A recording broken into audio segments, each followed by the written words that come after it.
na biko na uhusiano na mababu yabo, bale benye balishaka acha mwili kwabo banakuwaka na uhusiano nabo. Mkienda ovyo ovyo itafanya muweze kupata échec. Ndio ifo waende kuconsulter père spirituel wao, ndio wanaenda kwa Pape Celeste 4 wale wakati wanamuonesha maarchive ya kuonekana ke bamekutana fasi ile ambapo batu bako ndani ya baraka lakini au biko ndani ya laana. Njo père spirituel hapa atabauliza wale batu biko aina gani, anaambia ni wa hivi beusi. Mkusoma yake mawakati akalewa na kuambia bale batu bako na deni yenu balitiaka batatenu mbutumwa panda 430. Juu tukisoma Exode biko natunisha ke batoto ya Jacob balikuwa kwetu mwafriki na balingia ndani ya mateso panda 430. Kinzi sheria ya baba muumbaji kudunia yenye ulipanda ndio utavuna. Haiko lwa ya msamaha ginzi leo tunaishi, lakini yenye ulipanda ndio utavuna. Na wakati kefika ya kuvuna inafaa upande, ndio usipanda maragi ukivuna miindi. Ndio liomba ifiki wakati yetu lipe deni, ndio bana forme sasa benye batakuya na mission ya kuweza kutuevangelize tutoke mkukua yetu na tuweze kuingia mwasili ya bazungu. Njo banakamata tena banaingia mu processus ya kutafuta ba missionnaire benye batakuya kuevangelize Afrique juu tuweze kutoka ndani ya buzuri yetu na tuweze kuingia ndani ya bibaya. Manake ni kusema wale ba missionnaire ndio wenye walikuwa maarme yabo sasa. Ni kusema ba nyanganye ba Afrika byabo. Ba missionnaire ni arme ile yenye ilitengenezewa. Na ba missionnaire sasa tunawasikiaga na kuwasoma mu vitabu yabo. Tunataka ni ba homme spirituel batu ya Mungu moya hivi. Na ilikuwa ba manifester parce que ni kusema kama niko nataka enda conclure nyumba ya mtu wa nguvu, siwezi enda tafuta mtu ule mwenye ni wangu wa samani ndio ndaweza kusema nilete nafasi ile yenye ninayoa kuko mtu wangu wa nguvu, lakini nenda tafuta bale benye balishashindikana. Ni kusema wachagule ba missionnaire balingia ma prison, bakatafuta ba malfester, ba mwizi, bale benye bashakomalia mkusema bongo, bakabapatia tena séance ya 3 ans. 1482 Diego Cao anatoka kwetu mwafrika. 1485 banakuya na ba missionnaire politique, religion na science. Juu bakuye kututosha mkimungu yetu na kutuingiza. Ni kusema na aveko kuya yabo balikuya na arme. Ni kusema kama mtu anakuya kuingia mnyumba ukia kushambulia, haezi kukia mikono mitupu. Ifo aprepare bunduki ile yenye itamufanya yeye aweze kuya kukuresire kuona ikala. Jona noko mwenye nguvu. Ndio baka prepare arme. Balikia na Biblia. Aya, asante. Tuko tunazungumzia mission physique ya Simon Kimbangu. Mission physique, alikuwa na mission gani physiquement? Na ukapenda kuhusiana na sisi, unaweza tuma ujumbe fupi ku 09 99 22 70 07 09 99 22 70 07, ama unatuma ku 090 38 34 038 090 38 34 038.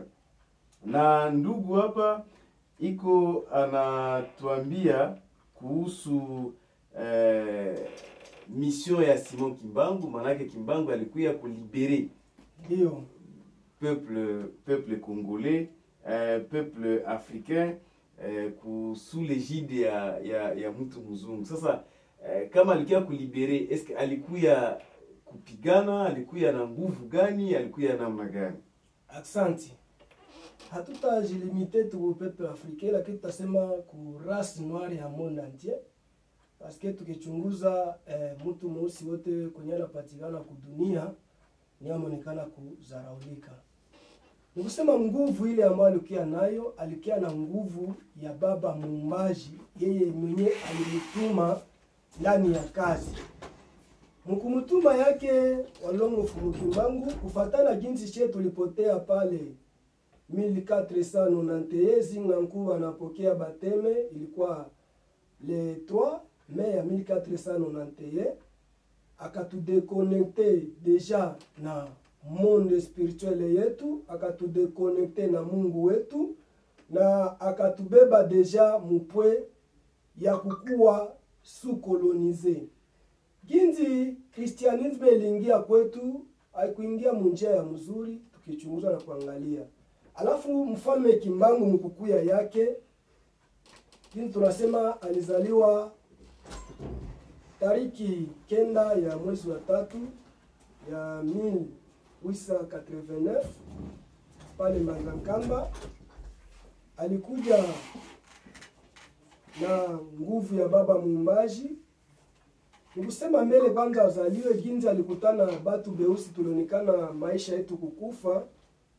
Mbele azaliwe nguvu yake Mfalme Kimbangu ilikuwa kwanza ku dunia ya mwili. Sababu Mfalme Kimbangu mbele azaliwe pale Nkamba, mtu alikuwa naacha mwili, yani kukufa, habakuwa na kimbizia kuzika wala kuweka morgue. Lakini wa mama na badada balikuwa nakuja na biko naimba nyimbo. Ile nyimbo ilikuwa expire deja ndani ya mji wa Nkamba, juu ya kuonesha ukubwa ya ule mwenye anakia vala ile jina. Balikuwa manaimba Kimbangu fula mwanalele, Kimbangu fula mwanalele, Kimbangu fula mwanalele. Mpepeo inatokea mashariki, na wakati nafika nafasi ile ambao mtu alionekana kufa, ule mtu anapata tena kuwa mzima. Pale Mfalme Kimbangu hayazaliwa, lakini jina yake iko naonekana kufanya kazi kudunia ya mwili. Inakia fika mwele wakati ya kuzaliwa, amezaliwa kama batoto bengine. Baba yake banamuita Tata Kuyela, mama yake anaitwa Mama Lwezi. Alineza miezi 9 mtumbu, hakuzaliwa premature. Amekomala sawasawa na batoto bengine, amesoma, na mwisho amekomala. Imefika kipindi ile ambao iliomba aanze kazi. Mbele aanze kazi, alianza tafuta kazi ya maisha. Akafanya safari kutoka Nkamba kwenda Kinshasa, anapata kazi. Wakati yenye bengine banenda pokea, yeye anakiafika kupokea, banamwambia ulishapokea. Ijapokuwa na yeye hayapokea. Mwezi ya kwanza ya pili, benzake wanamnanjo anaanza pata nguvu ya baba muumbaji ni mwana Taludi. Anaanza mwambia wakati menea ya kwenda kufanya kazi. Yeye alikuwa anazia ile kazi iko nafanya, lakini ilikuwa ni wakati ya kwenda kuifanya kazi ya kutufundisha shie batu beusi.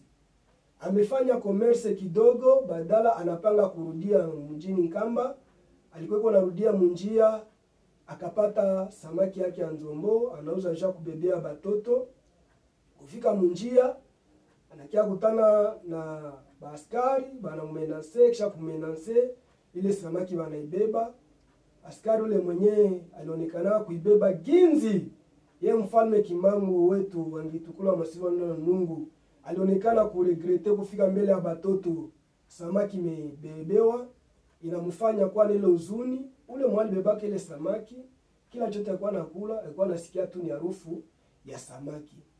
Mfalme Kimbangu anafika ndani ya mji wa Nkamba, alikutana pale mama Kiatonwa, alikuonekana kuwa mgonjwa. Na wakati anafika mbele yake, nguvu ya baba muumbaji kwa anamwambia ombea mama Kiatonwa.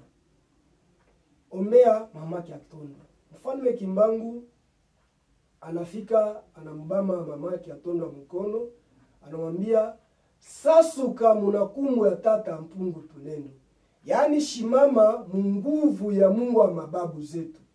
Mara moja mwenye alikuwa mgonjwa wa maututi kufa, bako nachunga tu kwenda kuzigu kusema pumzi ikatoke ndani ya mwili, anaonekana kushimama na kukua mzima. Wakati yenyewe ameonekana kuwa mzima, mkukua yake nasema manake Ginzi alifika akampatia tu mkono, yenyewe alikuwa alionekana kumuloga. Lakini kisha siku kidogo mamake Atondo akaelewa kwamba haikukua bulozi, lakini ilikuwa nguvu ya Mungu ambayo inaonekana ndani yake juu ya kumpatia uponyaji. Mfalme Kimbangu anashimama, anaanza tufundisha tariki 6 ya mwezi wa 4 wa 1921, atufundishe nini inacha tunabakia ndani ya mateso na tufanye nini juu tutoke ndani ya mateso. Mfalme Kimbangu wakati anaanza ile kazi tariki 6 1921, alifanya kazi ya ajabu sana, lakini ya huzuni.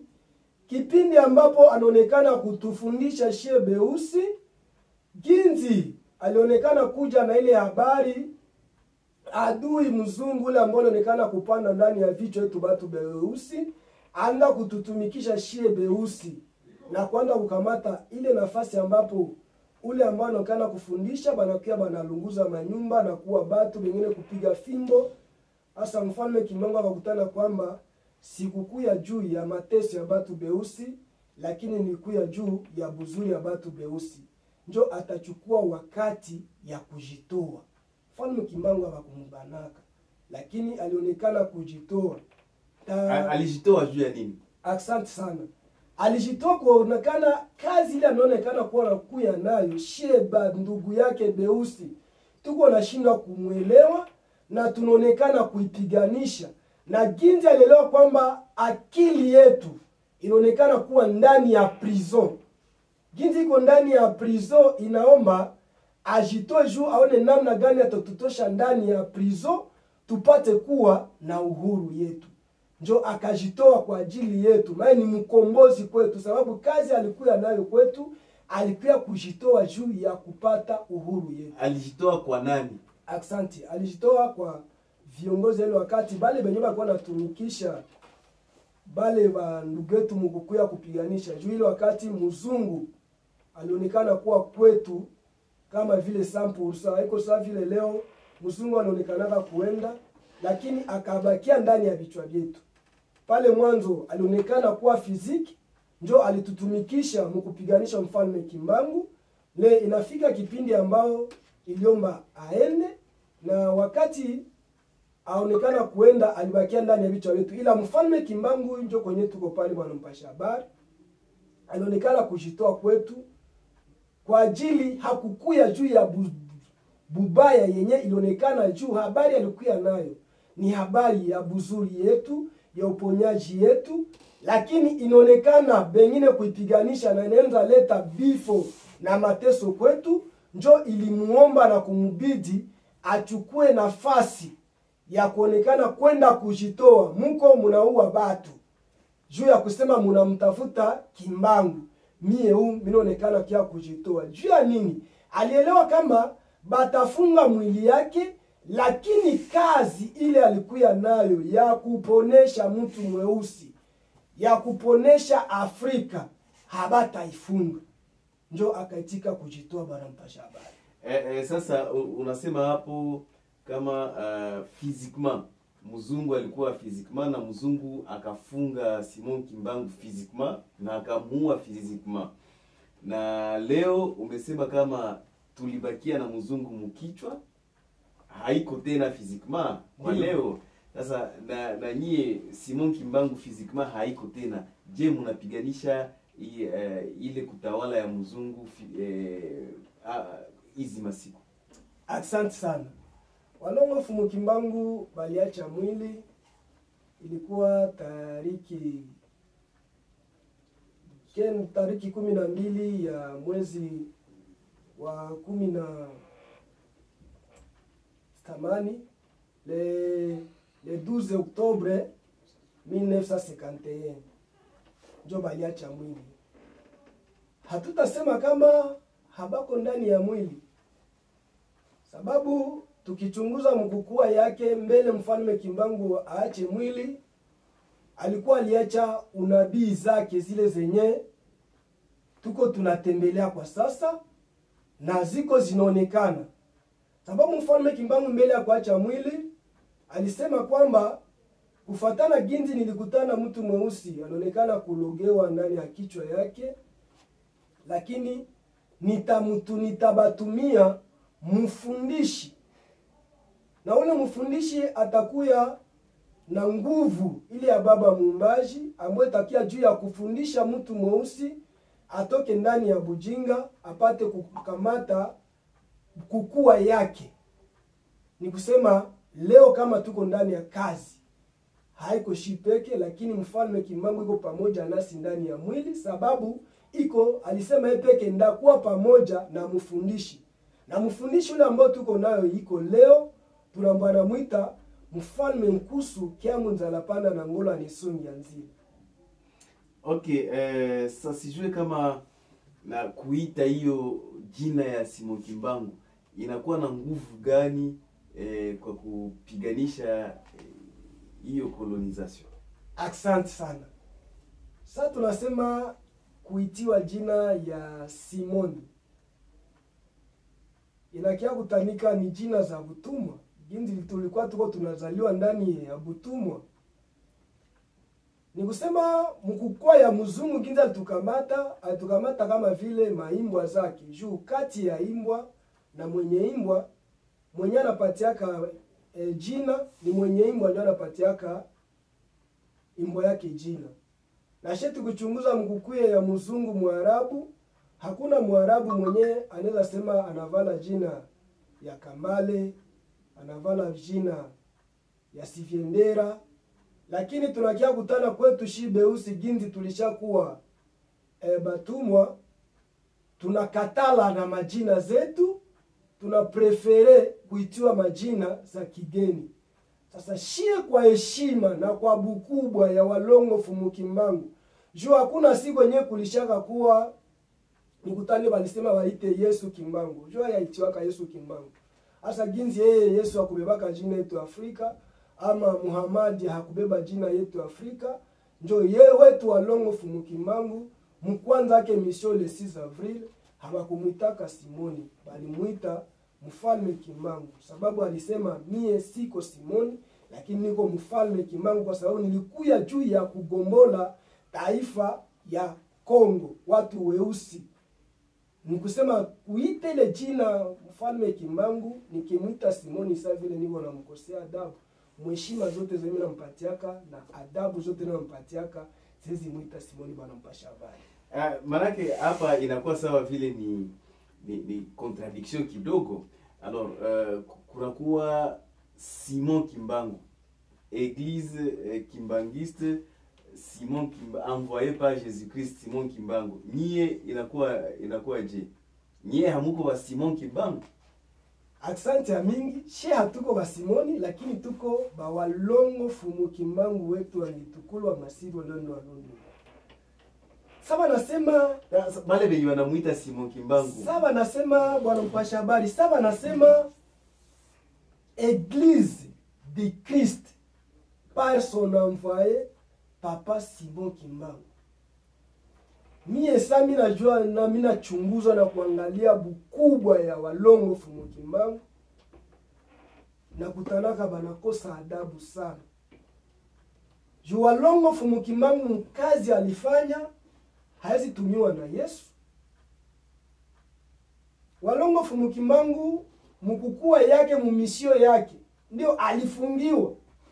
Me mutu yuko mu prison na iko naonekana mu province saba hapa Mkongo iko nafundisha. Maana alikuwa na ile kibaba muumbaji ya kwenye ndani yake. Asa ukisha sema esele mtu mwenye bali kamata bakamtia nefiske kama ku msalaba, nefiske kama ni 3 heures dita, bali mchomeka mkuki mumbavu akaacha mwili, kisha akieka mata grand prophète sawa Walongo Fumu Kimbangu mwenye anaacha unabii zile zenye ziko naonekana kutembea kwa njia kwetu mkongoti kwa batu beusi ginzi tuko nda tunateseka Bulaya yote Walongo Fumu Kimbangu alipredire. Kisha leo kufatana eglise ginzi baliunda mkundiwa ya eglise Kimangiste kufatana na ginzi shie beusi tulipata nguvu ya baba Mumbaji jubadala Walongo Fumu Kimbangu mkwacha mwili alisema kama tawatumia nguvu ile ambayo itakuya kwa ajili ya kupatia nguvu ya kukimbiza adui. Walongo Fumu Kimbangu le 4 janvier nguvu ile inaonekana ya 1959 tunashimama batu beusi tunashimama na kuambia mzungu hautalala hapa sababu hii budongo ni ya mfalme Kimbangu. Asa ginzi adui mzungu aleleo kama revolution imekuya na jina ya mfalme Kimbangu, ni kusema kama ile eglise Kimbangiste wakati itaonekana itakiazimisha Kristianisme na Islam. Njo iliomba bawapate wakati ya kukamata batoto ya mfalme Kimbangu. Bakaenda basomisha mukoloni scolaire ya Boma pale mu katoliki. Ni kusema wakati bana baforme bali baforme comme ba chrétien. Njo banakia baotoshia eglise di Christ par son envoyé spécial Simon Kimbangu. Na eglise ya kwanza inaonekana kwa Belgique, ni kusema kwamba haiko eglise yenye iko juu ya profeti Manuare. Na ndio maana hatuwezi sema bale ni ba Kimbangiste parce que Kimbangiste ni idéologie, ni revolution yenye kimfumu Walongo Fumu Kimbangu balikuya nayo. Aya, tunasema tuko ku 0999 22 7007. Wala ambao wanatufuata wanaweza tuma ujumbe fupi 0999 22 7007 ama 090 38 34 038 090 38 34 038. Kuna wandugu ambao wanasema jambo lakini haseme jina na wapi anatufuata. Dada mwingine aliuliza anasema nawaza hii alitumia Farao, unaweza mjibia tu, nawaza kuna tufuata kwa saa hii. Jambo kaka, na mie nilikuwaka naenda kukanisa lakini nilipata mtu wa kunitunza kisha iko naita mababu, nilifanya zambi au na nyinyi mnakwenda kwa mababu? Asante sana. Kama mtu alikutunza na kaita babu katea kwa analeta jibu, haukufanya makosa. Leo kama tuko tunateseka mu hospitali, kama tunaweza pagusia kidogo wanampasha habari. Leo kama tuko tunateseka ndani ya hospitali, leo tunasema iko naomba tupate uhuru yenye iko total, scientifique, spirituel na religion. Juu ule kama iko nafanya ile kazi pale mkujivicha ama mkunani, menjo tranjo matunzo yetu batu beusi. Magonjwa mingi zinaela umamwili za watu hapa, zimoya ziko za makaa spirituel, zengine ziko za makaa fiziki. Juu tulikula vibaya, tukakunywa vibaya, inatuletea magonjwa mamwili. Nyingine inakuwa ni makaa. Sawa, ile yenye Simon alitunzaka ule mama ulisema kama jina yake nani? Mama ilikuwa spirituel ama ilikuwa fiziki? Mwile poe pale tutasema ilikuwa ni kai yenyewe ilikuwa Walongo Fumu Kimbangu kushatu wa maki atondo. Yeye alikia njoo na guérison total. Inaweza kweli kuwa spirituel ama fizike. Yeye mungambo wake aliponesha juu mkuanza kazi yake le 6 avril. Haba kwanza onekana tena kuleta mumoya, lakini wakwanza nzaleta njoo bagonjwa. Kuliko baende kwa hospitali, balanga baleta kwa Walongo Fumu Kimbangu, bana batandika chini, anapita kivuli yake inaponesha watu. Ni kusema ile pwe ya Walongo Fumu Kimbangu mkutunza iko tofauti na ingine mahali. Paske yeye alikia na ile nguvu ya mwanzo ya kibaba Muumbaji, na ile nguvu ya kibaba Muumbaji iko na namna na ginzi ya kutunza kila magonjwa. Sirika ya ule dada kama yeye alienda kwa mtu mwaka kaita nguvu ya mababu ikamsaidia kumtunza, haya kuwa na kosa si alipona. Sasa eske yeye naye anaamini ile nguvu ya mababu ndani ya maisha yake? Hasa pale responsibility yake ile kutafuta naye nguvu ya mababu inaonekana kuwa wapi? Na ndugu mwingine anasema bonjour, mimi naitwa Dieudonné, ulizo yangu napenda nijue entre Mungu créateur na ma religion, mwanadamu anapashwa tegamia nani? Asante ya mingi sana. Ma religion na baba muumbaji, Mungu créateur. Sasa nasema kwanza Mungu créateur, kuna kuwa tofauti ya Mungu na baba muumbaji. Tukisema sasa tutegemee nani? Entre tutategemea baba muumbaji. Surtout mpoe ya religion leo ba noire ba africain tuko na fréquenter ma religion étranger, hazitupatie ma solution hata kidogo kwenye tuko natafuta. Sasa kwa hiyo wakati tutajikonfie mu religion yetu a travers baba muumbaji, juu ile religion njo iko na turelie na Mungu wetu, kisha Mungu wetu anatuunganisha na baba muumbaji. Aya, turudie ndani ya mada ambayo tulikuwa tunazungumzia mission yake ya Simon Kimbangu. Je, umehakikisha kama ameponesha watu wengi depuis anakufa? Kuko mtu mwingine ndani ya hiyo Eglise authentique ya Simon Kimbangu naye anaita jina ya Kimbangu na watu wanapona? Asante ya mingi bwana mpasha habari. Juu ya uponyaji, unaona shida yenyewe tufunga sana ni miujiza. Na kama utaonesha mtu muujiza, juu ingekuwa miujiza kama tulishaka pona juu alongofu Mukimbangu alifaa. Kwa hiyo wakati miujiza iko nafanyika, lakini kitu yenyewe kwanza kwa wakati nyeko mupwe de base ni kufundisha mtu mweusi, enseignement.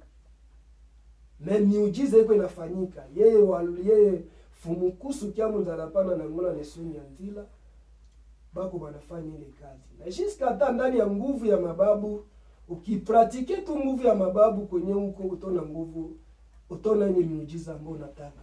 No, unaona tukikamata mfano, Yesu aliponesha, Yesu akakufa, Petro akaponesha, Petro akakufa, bengine ba Jean ba nani bote walifanya ile kazi. Sasa kuna kwa bengine wameendelesha ile kazi kabisa, wanakuletea mgonjwa anapona. Asante sana. Bako ndani ya religion africaine. Ukifika huko mgonjwa kufatana na kukua yako, kazi tafanyika.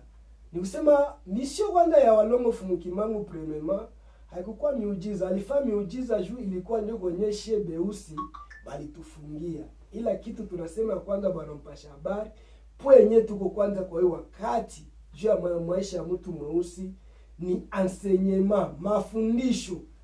Juu mafundisho yote tulipokea ya kigeni njo ilitufere kuignore enseignement yetu. Ndio ginzi walongofu Mukimbangu alielewa kwamba batotangu onekana kufungwa, aliingia mprizo pendant 30, ilikuwa na sababu yake.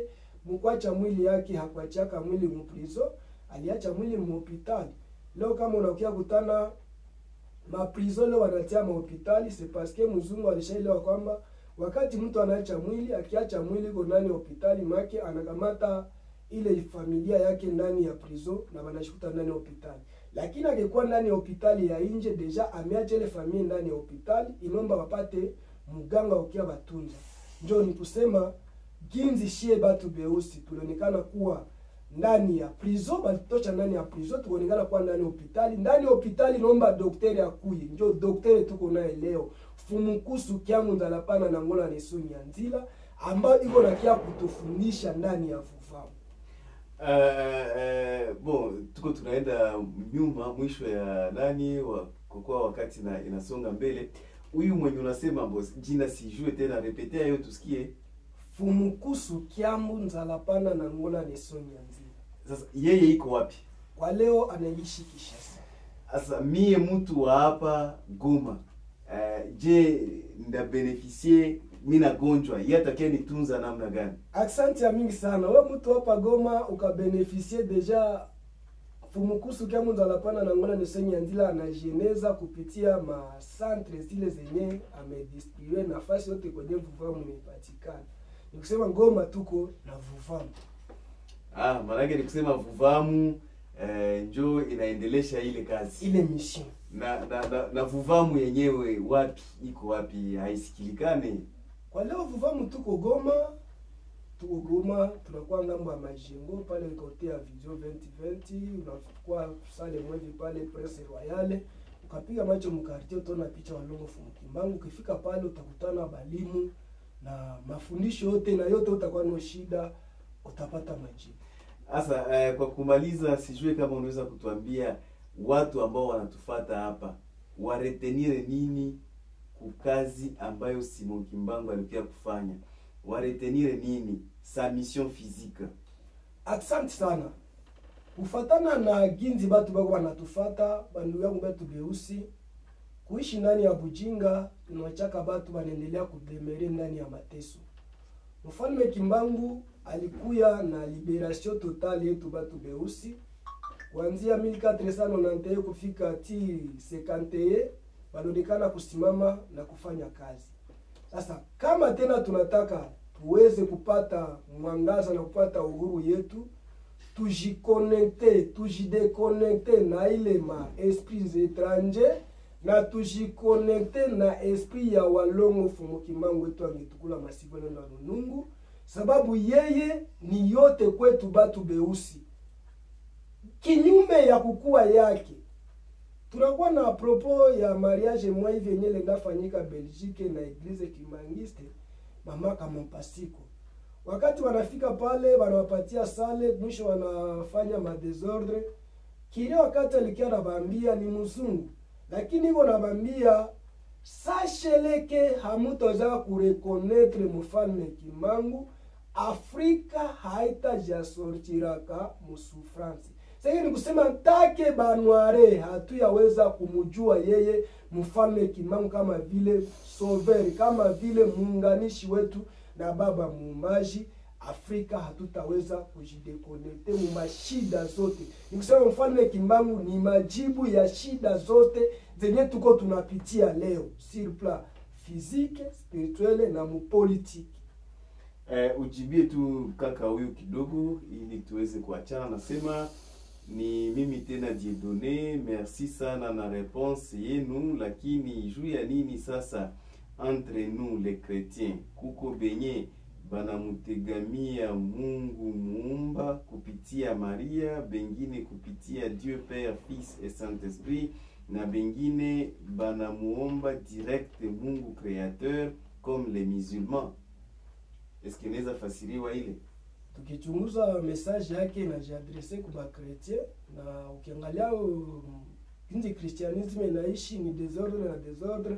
Jura kutana hapa ni wasebeka, wakatolike, wanini na wote ni mumoya, yote ni kuleta tu désordre. Mais ni kusema kwamba yeye sa vile iko nasema ni Dieudonné, ni noire ginzi iko pale. Ifaa tafute religion yake, religion africaine.